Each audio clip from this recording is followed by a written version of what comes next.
আসলে Neer, you are becoming a pretty lady. প্রত্যুত্তরে নীর সামান্য হাসল। তুষার ওর হাসির দিকে তাকিয়ে মুচকি হেসে ওর দিকে কিছুক্ষণ তাকিয়ে থেকে চোখ সরিয়ে নিল। এসব লক্ষ্য করে শাহনাজের আচমকা বুক কেঁপে উঠল, ভীষণ হাঁসফাঁস করতে লাগলো। আয়েশা শাহনাজকে উদ্দেশ্য করে বলল, তুই যদি যখন তখন চিৎপটাং হয়ে না পড়ে পড়ে শরীরের হাড় হাড্ডির ক্ষয়ক্ষতি না করতি, তাহলে তুইও নীরের মতো সুন্দরী হয়ে যেতি। শাহনাজের আরও খারাপ লাগতে শুরু করলো। নীরের দিকে তাকিয়ে বলতে লাগলো, তোর সৌন্দর্যের রহস্য কি? আমাকে একটু টিপস দে না রে। নীর শাহনাজের গাল টেনে দিয়ে বলল, যে আগে থেকে এত কিউট আর সুন্দরী, তাকে কি টিপস দিব শুনি? You are so adorable sis. Ayesha ব্যঙ্গ করে বলল, অ্যান্ড শাবাশু ইজ আ অ্যাডোরেবল ষাঁড়। বিকেলের মনোমুগ্ধ করা আলোকরশ্মি ধীরে ধীরে হারিয়ে গিয়ে প্রকৃতিটা মৃদু অন্ধকারের দিকে গমন করছে। এখনও ড্রয়িং রুমে ছোটদের আড্ডা অব্যাহত রয়েছে। নীরের সাথে প্রায় 2 সপ্তাহ পর সবার দেখা হলো। তাই তো শাহনাজ নিজের জমানো সব কথাগুলো উগরে বের করছে। সাবাস এক দৃষ্টিতে ফোনের দিকেই তাকিয়ে আছে, আর ওর ঠোঁটের কোণে এখনও ক্ষণিক হাসির রেখা নজরে আসছে। তানিয়া কিছুক্ষণ আগেই ওদের সবাইকে স্ন্যাক্স দিয়ে গেছে। গল্প করতে করতে ওরা সেগুলোই খাচ্ছে, যদিও সাবাস কিছুই খাচ্ছে না। ওর নজর ফোনে নিবদ্ধ। একবার সাবাসের দিকে আয়েশার নজর গিয়েছিল, অবশ্য কিন্তু কিছু বলেনি। এত সুন্দর আড্ডা রেখে ওর সাথে তর্ক করার মানেই হয় না। সিনু ওদের কিছু লাগবে কিনা দেখার জন্য আসলো। হঠাৎ ছেলের দিকে চোখ যেতেই ওর ভ্রু কুঁচকে গেল। ত্রস্ত পায়ে ওর দিকে এগিয়ে গিয়ে বলল, সাবাস, এই কি অবস্থা করেছো নিজের? এসব কি করছো তুমি? সাবাস তাড়াহুড়ো করে ফোনের ক্যামেরার অ্যাপ থেকে বের হলো। হঠাৎ মায়ের আগমনে প্রচণ্ড ভয় পেয়েছে বইকি। নিজেকে সামলে নিয়ে সাবাস বলল, কি করেছে মাম্মা? নিজের অবস্থা দেখো, ঘেমে নিয়ে একাকার হয়ে আছো। যাও গিয়ে গোসল করো। সাবাস স্বস্তির নিঃশ্বাস ফেলল। ও অন্য কিছু ভেবেছিল, অতঃপর অবাক হয়ে বলল, এই সময় গোসল করব? আমার কি মাথা খারাপ? তোমার কথা তো জানি না, কিন্তু তুমি এক্ষুনি গোসল করতে না গেলে তোমার মাথা খারাপ হয়ে যাবে। মাম্মা, মাগরিবের আজান দিয়ে দিবে, আমি নামাজ পড়তে যাব না। তা তো নিঃসন্দেহে যাবে, কিন্তু তার আগে গোসল করো। আজান দেওয়ার আরও কিছু সময় বাকি আছে। সাবাস কিছু বলার আগে আয়েশা ইচ্ছাকৃত নাকে হাত দিয়ে বলতে লাগলো, তাই তো বলি, দুর্গন্ধ কোথা থেকে আসছে? তোর শরীর থেকেই তাহলে দুর্গন্ধ আসছিল। ছি, যা গিয়ে গোসল কর। সাবাস বর্ষা থেকে উঠে গা ঝাড়া ভাব নিয়ে বলল, আমি মাটির তৈরি, আমার শরীর থেকে দুর্গন্ধ আসবে না তো কি মধু চড়বে, ফলমূল বেরোবে, ঠিক লতাপতা গজাবে? আয়েশা মুখ ভেঙচি কেটে বলল, বেয়াদ্দপ ছেলে কোথাকার। ধন্যবাদ। 2 ভাই বোনের ঝগড়া লাগলেই সবাই একটা বিনোদন পেয়ে যায়, কারণ ওদের ঝগড়া দেখলে নতুন নতুন কথা শেখা যায়। সাবাস সিঁড়িতে পা রাখতে যাবে এমন সময় নীর বর্ষা থেকে উঠে বলল, আমি তাহলে আজ আসি, দেরি হয়ে যাচ্ছে। সাবাসের কদম থেমে গেল, পিছু ঘুরে গোলগাল মুখটার দিকে তাকিয়ে থাকলো। শিনু তৎক্ষণাৎ বলে উঠল, তুমি যাবে মানে? মাথা ঠিক আছে? আসলে খালামণি বাবা মামা বাসায় একা আছে। তা তো ওরা তোমার জন্মের আগে একাই ছিল। ভয় নেই, তোমার বাবা মাম্মামকে কেউ ধরে নিয়ে যাবে না। নাভিন ভাইয়া থাকতে রাইমার কিছু হবে না, আর রাইমা দ্য ক্যারেক্টার কুইন থাকতে নাভিন ভাইয়ের কিছু হবে না।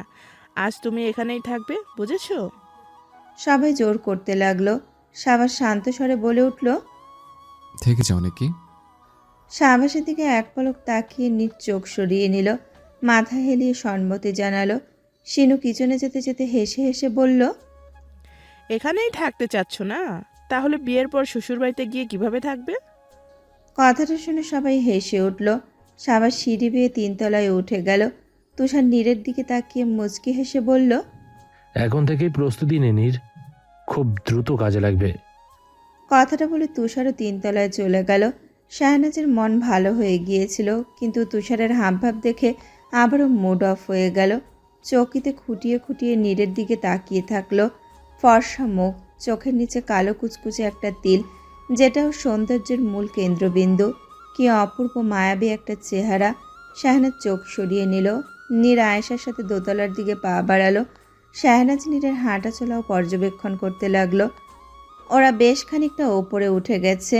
শাহনাজ বড় করে একটা শ্বাস নিয়ে অপরিসীম আত্মবিশ্বাসের সাথে হাঁটার জন্য পা বাড়ালো।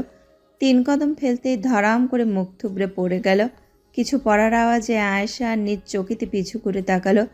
সেই পড়ে যাওয়া জিনিসটা শাহনাজ বুঝতে পেরে দুইজনেই ছুটে আসলো। ওদের দুইজনের সাহায্যে শাহনাজ উঠে দাঁড়ালো। শাহনাজ ওদের দুইজনের উদ্বিগ্ন মুখশ্রীর দিকে তাকিয়ে হতাশ শ্বাস ফেলে বলল, আমার মতো বলো জীবনে শুধরাবে না। ভালো হওয়ার কোনো সম্ভাবনা হারিকেন দিয়ে তন্ন তন্ন করে খুঁজেও পাচ্ছি না। তুবা রাস্তার পাশে একটা বেঞ্চে বসে আছে। এই বছরে বাংলাদেশের উন্নয়নের মধ্যে একটি হচ্ছে রাস্তায় নির্দিষ্ট দূরত্ব পরপর কিছু বেঞ্চ আর পানি খাওয়ার ব্যবস্থা রয়েছে। এছাড়াও 10 কদম পরপর একটা করে ডাস্টবিন আছে। গাড়ি রিপেয়ারিংয়ে দেওয়ার কারণে তুবাকে আজ ক্যাবে করে ভার্সিটিতে যেতে হবে। মোবাইলে ক্যাব বুক করেও চুপচাপ বসে আছে। হঠাৎ একটা কার এসে ওর সামনে থামলো। গ্লাস নামাতেই দেখতে পেল একটা রঙিন চশমা পরা ছেলে। তুবা এক নজর দেখেই বুঝতে পারলো এটা সেই বিখ্যাত টিকটকারদের কোনো বংশধর হবে। মাম্মার কাছ থেকে টিকটকের বিষয়ে শুনেছিল, ও যেটা বহু আগে ব্যান করে দেওয়া হয়েছে। যারা তবুও টিকটক করতো তাদের আইনের আওতায় আনা হতো। তারপর থেকে কেউ আর সাহস করেনি টিকটক করার। ছেলেটা কার নিয়ে তুরার সম্মুখে এসে সেটা বারবার ঘোরাতে লাগলো। ওই যে কার রেসের সময় যেমন করে অমন, কিন্তু এই ছেলে যেটা করছে সেটা একদম সস্তা মানের। কার রেসাররা এটা দেখলে নিশ্চিত দম আটকে মরে যেত। ছেলেটার অত্যাচার বেড়ে চলল, ক্রমাগত কার ঘোরাতেই লাগলো। প্রচণ্ড শব্দে তুরার কান ঝালাফালা হয়ে গেল। তুরা বিরক্ত হয়ে পাশের বেঞ্চে চলে গেল। ছেলেটাও কান নিয়ে সেখানে গেল। এভাবে 3টা বেঞ্চ বদলানোর পরও যখন দেখলো ছেলে শুধরাচ্ছে না, তখন তোমার মুখ খুলতে যাবে এমন সময় খুব দ্রুত গতিতে একটা গাড়ি ছেলেটার দিকে এগিয়ে আসতে লাগলো। তা দেখে ছেলেটা ভয় পেয়ে গাড়িটা সাইড করতে লাগলো, কিন্তু তবুও পেছনের গাড়ি ওর দিকে তুমুল বেগে এগিয়ে আসছে। ছেলেটা ভয় পেয়ে দ্রুত স্টিয়ারিং ঘুরিয়ে সেখান থেকে চলে যেতে লাগলো। পেছনের গাড়িও ওর গাড়ির পেছনে চলে যেতে লাগলো। তুবা মজা পেয়ে সেদিকে তাকিয়ে বলল, বাহ, লাইভ কার রেসলিং দেখার ফিল পাচ্ছে, দারুণ তো।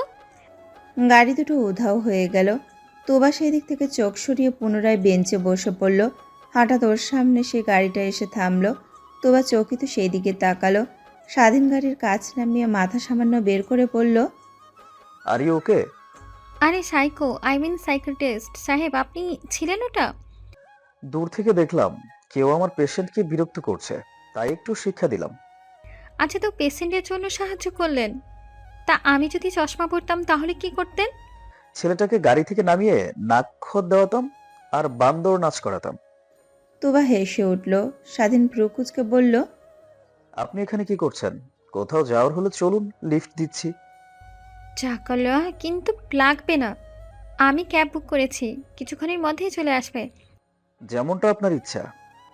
বলেই স্বাধীন গাড়ির স্টিয়ারিং ঘোরাতে ধরলেই তুবা বসা থেকে উঠে বলল, ও হ্যাঁ, চাকাল্লা একটু আগে সাহায্য করার জন্য। অবশ্য আপনি না আসলে আমি ওর থেকে হিসাব নেওয়া শুরু করতাম। দুনিয়াতে হিসাব না দিলেও পরকালে গিয়েই নিতাম। ভার্সিটির বিশাল লাইব্রেরিতে অনেক স্টুডেন্ট নিজেদের পছন্দনীয় বই পড়ছে। অতীত প্রজন্মের মতো এরা সবসময় মোবাইল নিয়ে পড়ে থাকে না। সকলের মেন্টালিটি ছোট থেকে এমনভাবে তৈরি করা হয়েছে যে সবাই বই পড়াটাকে নিজেদের জীবনের সবচেয়ে আনন্দের বিষয় মনে করে। প্রত্যেকটা জেলায়, বিভাগে, গ্রামে, শহরে অসংখ্য লাইব্রেরি গড়ে উঠেছে। এর বদৌলতে ফ্রিতে সবাই নিজেদের জ্ঞানের তৃষ্ণা মেটাতে সক্ষম হচ্ছে। তুষার নিরিবিলি একটা টেবিলে বসে মনোযোগ দিয়ে বই পড়ছে। তুবা কিছু বই নেওয়ার জন্য লাইব্রেরিতে এসেছিল। তুষারের দিকে চোখ পড়তেই ও ত্রস্ত পায়ে ওর দিকে এগিয়ে গিয়ে ওর সামনে চেয়ার টেনে ধপ করে বসে পড়ে বলল, কিরে, মাল্টি ট্যালেন্টেড ছেলে, লাইব্রেরির সব বই তো মনে হয় পড়া শেষ করে দিয়েছিস।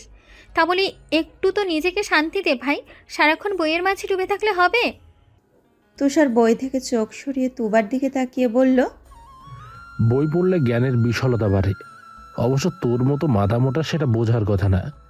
তুই তো শুধু শিখেছিস মাম্মার মতো কথায় কথায় পরকালে হিসেব নেওয়া। তুবা নিজের হাতের বইগুলো শব্দ করে টেবিলের ওপর রাখলো।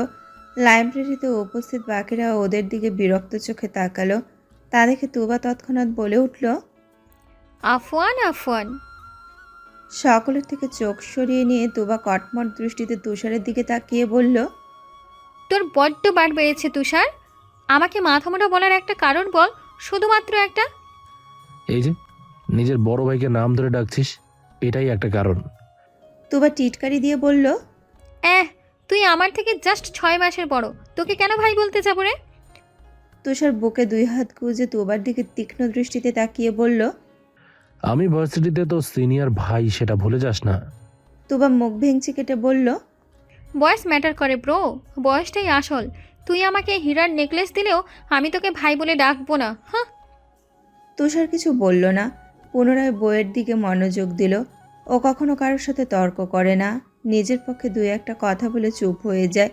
তুবার বৈশিষ্ট্য জানে, তাই নিজেও চুপ হয়ে গেল। ও কিছু কি দিয়ে তুষার কি বই পড়ছে সেটা দেখার চেষ্টা করতে লাগলো। এমন সময় 2-1টা ফার্স্ট ইয়ারের মেয়ে এসে তুষারকে উদ্দেশ্য করে বলল, হ্যালো ভাইয়া।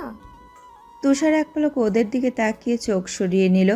তুষারের থেকে জবাব না পেয়ে মেয়ে দুটো হাস্যোজ্জ্বল মুখে 2 হাত বাড়িয়ে একটা নকশা করা চিঠি ওর সামনে রেখে বলল, এটা আপনার জন্য, একটু পরে দেখবেন। বলে লাজুক হেসে দৌড়ে ওদের সামনে থেকে চলে গেল। তুবা তখন গালে হাত দিয়ে ওদের দৃশ্য অবলোকন করছিল। মেয়ে দুটো চলে যেতেই তুবা চটজলদি চিঠিটা হাতে নিয়ে উল্টে পাল্টে দেখতে দেখতে বলল, মানতে হবে চিঠিটা বেশ সুন্দর করে নকশা করেছে রে তুষার। আর মেয়ে দুটো কিউট ছিল। কাকে পছন্দ হলো তোর? বল বল, লজ্জা পাস না? আমি কাউকেই বলবো না। তুষার তুবার হাত থেকে চিঠিটা খপ করে ছিনিয়ে নিয়ে সেটা ডাস্টবিনে ছুঁড়ে মারল। তুবা অবাক হয়ে বলল, ফেলে দিলি কেন? মেয়েগুলো কত অনুরোধ করে তোকে পড়তে বলে গেল। সবার রিকোয়েস্ট মেনে নিলে আমি চরিত্রহীন হয়ে যাব। আমি শুধু একজনের রিকোয়েস্টই মেনে চলবো, ওকে? তুবা চোখ বড় বড় করে আগ্রহের সহিত বলল, এই তুষার, তোর পছন্দের কেউ আছে? কে সে? আমি কি চিনি তাকে? বল বল। তুষার কোনো উত্তর না দিয়ে বইয়ে নজর দিল। তুবা ওর হাত থেকে বই কেড়ে নিয়ে বলল, বল না তুষার, তুই তো দেখছি এখন রোমান্টিক উপন্যাস বেশি পড়ছিস। অবস্থা সিরিয়াস দেখছি তোর। মেয়েটা কে রে? তুষার বসা থেকে উঠে লাইব্রেরি থেকে বের হয়ে গেল। ওর গমন পথের দিকে নজর রেখে তুবা বলতে লাগলো, তুই ধরা পড়ে গেছিস তুষার। এবার আমি তোর পেছনে ডিটেকটিভদের মতো লেগে পড়বো। দেখি কিভাবে সেই মেয়েকে লুকিয়ে রাখিস। হ্যাঁ। স্বাধীন নিজের কেবিনে দাঁড়িয়ে একজন রোগীর ফাইল চেক করছে। হঠাৎ ফোন বেজে উঠতেও পকেটে হাত দিল। ফোনের সাথে রুমাল বেরিয়ে আসলো। রুমালের দিকে তাকাতেই ওর তুবার কথা মনে পড়ে গেল। হেসে হেসে বলতে লাগলো, নোংরা মেয়ে আমার শখের রুমালটা নিজের মূল্যবান সম্পদ দিয়ে মাখামাখি করে নষ্ট করে দিল। আমি জানি আমার রুমাল আপনার মনে ধরেছিল, তাই ছলচাতুরি করে নিয়ে গিয়েছেন, লোভী মেয়ে। তুবার কথা ভাবতে ভাবতে স্বাধীন ফোন ধরার কথা ভুলেই গেল। ফোন করেছিল ওর মা। সেটা স্মরণ হতেই স্বাধীন তাড়াহুড়ো করে কল ব্যাক করলো। ফোন রিসিভ হচ্ছে না। স্বাধীনের বুঝতে বাকি নেই ওর মা অভিমান করেছে। বাবা মায়ের একমাত্র সন্তানও। ছোট থেকেই ওর মা ওকে নিয়ে অনেক পসেসিভ।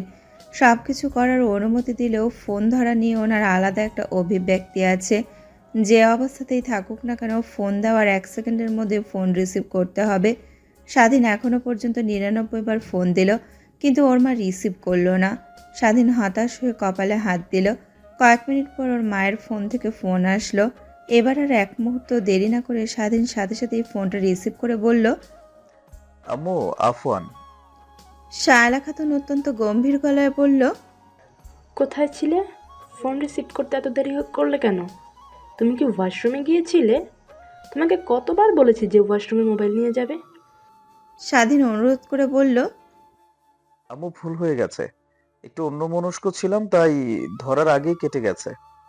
শায়লা খাতুন চুপ করে থাকলেন। অতঃপর বলে উঠলেন, ঠিক আছে, মানলাম এবারের মতো, কিন্তু 99 বার মিস কল দিয়ে থেমে গেলে কেন? 100 বার কেন দিলে না? হাত ব্যথা উঠে গিয়েছিল? মা এখন পর হয়ে গেছে, তাই না? স্বাধীন ফোঁস করে একটা নিঃশ্বাস ফেলে বলল, আফওয়ান, আফওয়ান, আফওয়ান। শায়লা খাতুন প্রায় আধা ঘন্টা ধরে ছেলের নামে নানা অভিযোগ করতে লাগলেন। শুধুমাত্র প্রথমবারই ফোন রিসিভ না করার কারণে স্বাধীনও চুপচাপ সব অভিযোগ মাথা পেতে নিতে লাগলো। ওর মা সব দিক দিয়ে পারফেক্ট, শুধু ফোনের বিষয়ে অযৌক্তিক পাগলের মতো আচরণ শুরু করে দেন। ফোন কাটার পর স্বাধীন বড় করে একটা দম নিল। হতাশ হয়ে বলতে লাগলো, তোবা, আপনার জন্য আমাকে কত কিছু শুনতে হলো। আপনাকেও আমি কথা শোনাবো, দেখে নিন। এমন সময় স্বাধীনের ফোন পুনরায় বেজে উঠল। স্বাধীন তড়াক করে লাফিয়ে উঠে নাম্বার না দেখেই ফোন রিসিভ করে বলল, হ্যাঁ আম্মু, বলো। তুবা কপাল কুঁচকে বলল, কি আপনার আম্মু শুনি? একটা অবিবাহিত মেয়েকে দামড়া ছেলের মা বানাতে আপনার লজ্জা করে না? ছি! তোবার ক্লাস আজ আগেই শেষ হয়ে গেছে, জন্য ও তাড়াতাড়ি ভার্সিটি থেকে চলে গেছে। তাছাড়া ডক্টর স্বাধীন মুক্তাকির সাথে ওর আজকে অ্যাপয়েন্টমেন্ট ছিল। তোবা চলে যাওয়ায় আয়েশার মনটা খারাপ হয়ে গেল। সেমিয়ারে না হলেও ক্লাস শেষে দুইজন মিলে আড্ডা দিত।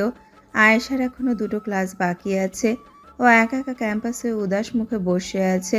সবার সাথে টুকটাক কথা বললেও কারোর সাথে মাখো মাখো সম্পর্ক নেই ওর, একমাত্র তুবা ব্যতীত। কিছুক্ষণ বসে থাকার পর আয়েশা বসা থেকে উঠে ক্লান্ত পায়ে করিডোর দিয়ে হাঁটতে লাগলো।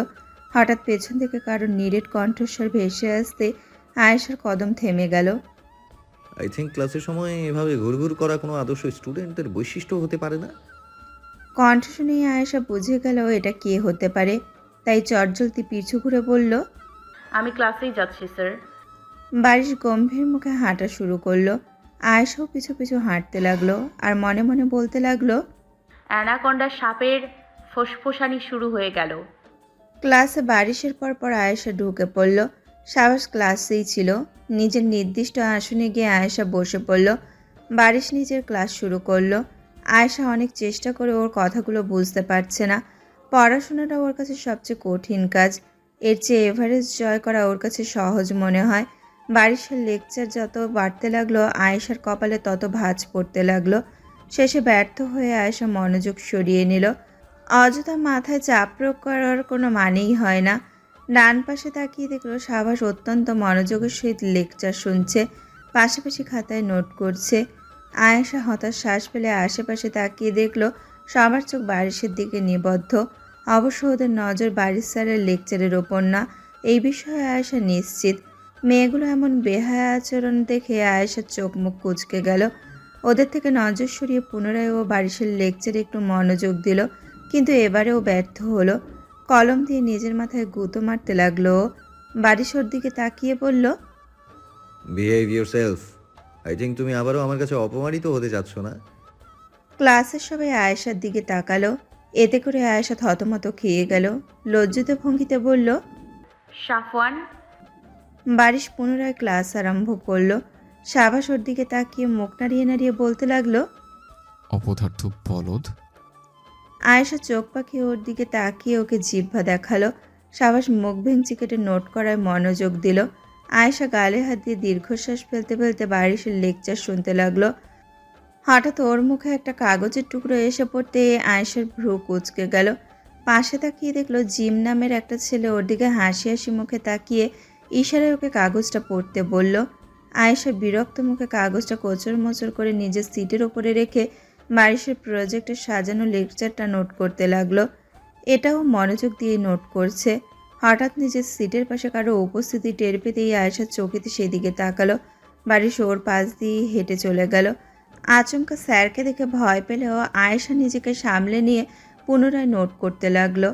ক্লাসের যখন আরও 5 মিনিট বাকি আছে তখন বারিশ জিমকে দাঁড় করিয়ে বলল, আজ ক্লাসে যা যা শেখালাম তার প্রেজেন্টেশন তুমি দেবে। আই থিঙ্ক তুমি বুঝেছো। জিমের মুখটা ফ্যাকাশে হয়ে গেল। ও কি প্রেজেন্টেশন দেবে? পুরো ক্লাস জুড়ে ওর নজর তো আয়েশার উপর ছিল। বারিশ পুনরায় গম্ভীর গলায় বলল, হোয়াট? আসছো না কেন? জিম ধীর পায়ে সামনে এগিয়ে গেল। ওর গলা শুকিয়ে গেল। অন্য স্যার হলে মানা যেত, কিন্তু বারিশ স্যার ওকে এক চুলো ছাড় দিবে না। আসলেই ছাড় দিল না। ঠিকঠাকভাবে প্রেজেন্টেশন না দেওয়ায় বারিশ ওকে নিজের কেবিনে যেতে বলেছে। ওর শাস্তি কেবিনেই দেওয়া হবে। এটা ভার্সিটির নতুন নিয়ম। ক্লাসে কেউ খারাপ পারফরমেন্স করলে কিংবা স্যারের সাথে বেয়াদবি করলে ওই স্যার তাকে নিজের কেবিনে নিয়ে গিয়ে ইউনিক সব স্টাইলে শাস্তি দেয়। এটা যার যার পছন্দের ওপর। বারিশ এখন জিমকে কি শাস্তি দেবে সেটা বারিশই জানে। সবার মুখে উদ্বিগ্নতা, তবে আয়েশার মুখে হাসি। যাক, এই উইলিয়াম জিম একটা শিক্ষা তো পাবে। ক্লাস শেষে আয়েশা বই গুছিয়ে কাঁধে ব্যাগ চাপিয়ে যেতে ধরেও ফিরে আসলো। জিমের দেওয়া কাগজটাতে কি লেখা আছে সেটা দেখতে ইচ্ছে করছে ওর, কিন্তু আশ্চর্য কাগজটা ওখানে নেই। অনেক খুঁজেও আয়েশা সেটা পেল না। অবাক হয়ে বলতে লাগলো, কাগজটা কি হাওয়ায় মিলিয়ে গেল? তোবার মেজাজটা বিগড়ে গিয়েছে। এই বয়সে দামড়া ছেলের মুখে আম্মু ডাক শুনে ও রিসেপশনে এসে স্বাধীনকে ফোন দিয়েছিল যেন দ্রুত চেক আপ করিয়ে বাসায় যেতে পারে। কিন্তু তার জন্য যে আম্মু ডাক শুনতে হবে সেটা ভাবতেই পারেনি। হঠাৎ পাশে একটা বাচ্চার মুখে আম্মু ডাক শুনে খেকিয়ে উঠে বলল, এই কে তোর আম্মু? আমি কারো আম্মু না, ওকে? আমাকে আম্মু বলে ডাকার হিসাব আমি পরকালে গিয়ে নিব। কথাটা বলার পর তুবা থতমত খেয়ে গেল। বাচ্চা আর বাচ্চার মা ওর দিকে অবাক নয়নে তাকিয়ে আছে। তুবা জোরপূর্বক হেসে মিষ্টি স্বরে বলে উঠল, আফওয়ান, আমি আপনাদের কিচ্ছু বলিনি, আসলে অন্য একজনকে ভেবে বলে ফেলেছি। ওনারা এখনো তুবার দিকে আহম্মক হয়ে তাকিয়ে আছে। তা দেখে তুবা ওনাদের দিকে এগিয়ে গিয়ে বাচ্চাটার দিকে একটা চকলেট বাড়িয়ে দিয়ে বলল, আফওয়ান ছোটবাবু, এই নাও চকলেট খাও। আন্টি, অনেক অনেক সরি, বুঝেছো? বাচ্চাটা মায়ের দিকে তাকিয়ে চকলেট নেওয়া ঠিক হবে কিনা সেটা জিজ্ঞাসা করলো। মেয়েটা কয়েক পলক তুবার দিকে তাকিয়ে থেকে চকলেট নেওয়ার অনুমতি দিল। অনুমতি পাওয়ার সাথেই বাচ্চাটা চকলেট লুফে নিল। তুবা মেয়েটার সাথে কয়েক মিনিট কথা বলে সব কনফিউশন ক্লিয়ার করে নিল। বর্তমানে ও স্বাধীনের কেবিনের সামনে বসে আছে।